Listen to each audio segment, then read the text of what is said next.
Emancipate yourselves from mental slavery. None but ourselves can free our minds. Whoa! Have no fear for atomic energy, cause none of them gonna stop the fight. Oh yes. How long shall they kill our prophets while we stand aside and look? Woo! Some say it's just a part of it. We've got to fulfill the book. Won't you hail to talk about Peter Tosh? Long before Bunny Wailer and Bob Marley, Peter was already a self-taught musician. He learned to play the guitar by watching a one-armed street musician. So no lessons, just pure talent. Peter Tosh also called out the Pope to his face. During a 1980s concert in Europe, he boldly called out Pope John Paul II for the church's role in colonial oppression.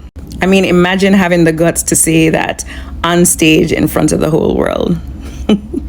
Tosh also survived police brutality more than once. In 1978, the police in Jamaica beat him so badly that he was left with not only a cracked skull, but also cracked ribs. They beat him that badly all because he had the balls to speak up about corruption and speak out for people's rights. Of course, it never stopped him from speaking up. Peter Tosh's guitar also had a rifle on it. His famous M16 shaped rifle wasn't just for show.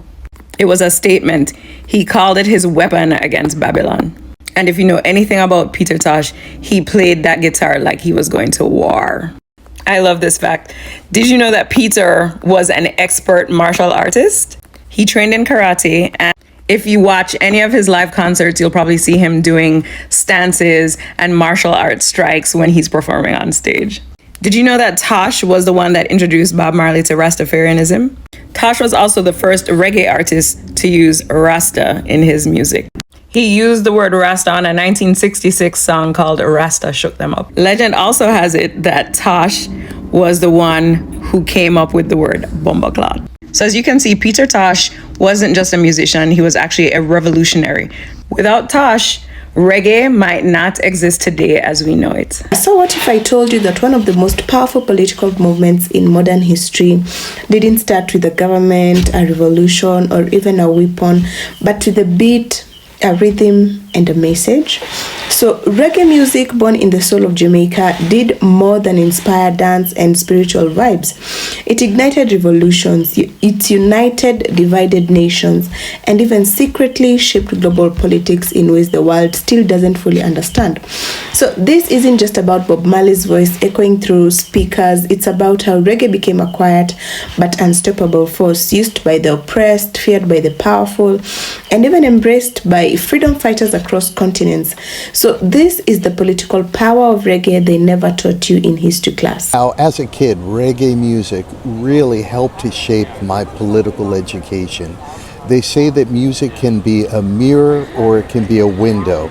We say it's a mirror when we see ourselves represented, but it can be a window to help us learn about other people, other cultures, other aspects of history we didn't know.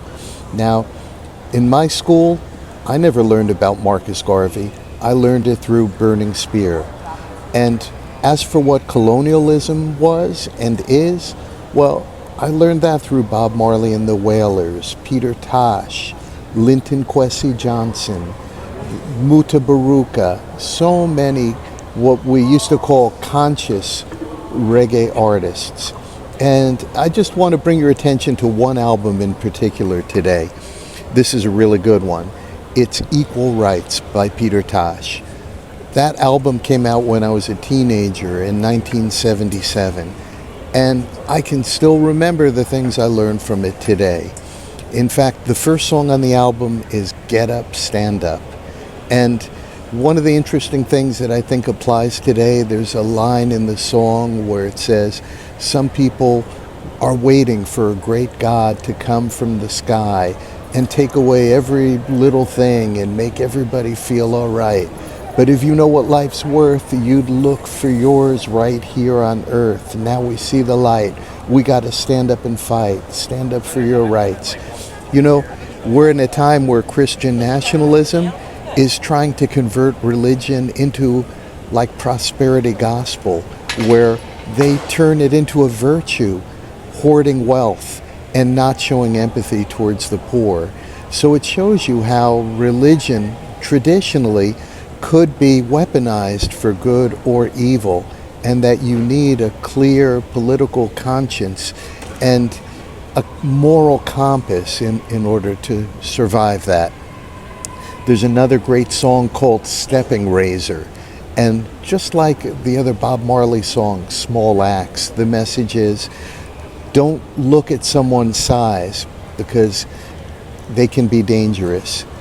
Even the small axe, the little community, can bring down the oligarchs, the big tree. You have a similar message in Peter Tosh's Stepping Razor. And he does have this great song on there called Apartheid. We've got to fight against apartheid. That might have really what woke me up to the existence of apartheid, what it was, and made me get interested in the politics and the history and what was going on. Did you know that the land of reggae was busy suppressing reggae music at home up until 1990 while the rest of the world was enjoying it? Let me tell you about a man named Carl Young and the birth of a radio station named Irie FM.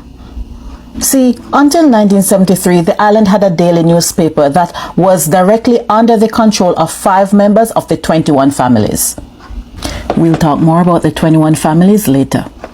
Radio Jamaica was one of 2 radio stations on the island, and it was entirely foreign owned.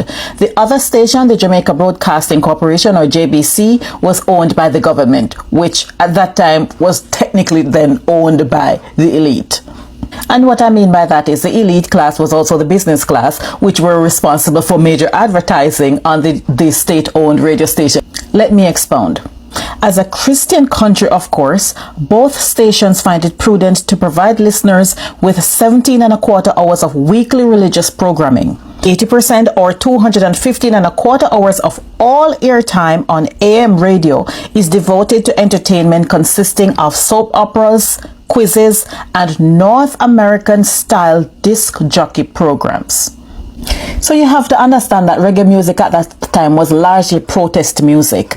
A lot of the lyrics of this music was pro-Africa and was pushing the black majority to not only recognize their inherent strengths and to recognize that they are the majority, but also to reject these Eurocentric notions that the tiny white elite was pushing on the populace. Also interesting to note that at that time Jamaica was a staunch supporter of the anti-apartheid movement in South Africa. Meanwhile, at home, they were very much in the hands of the white elite.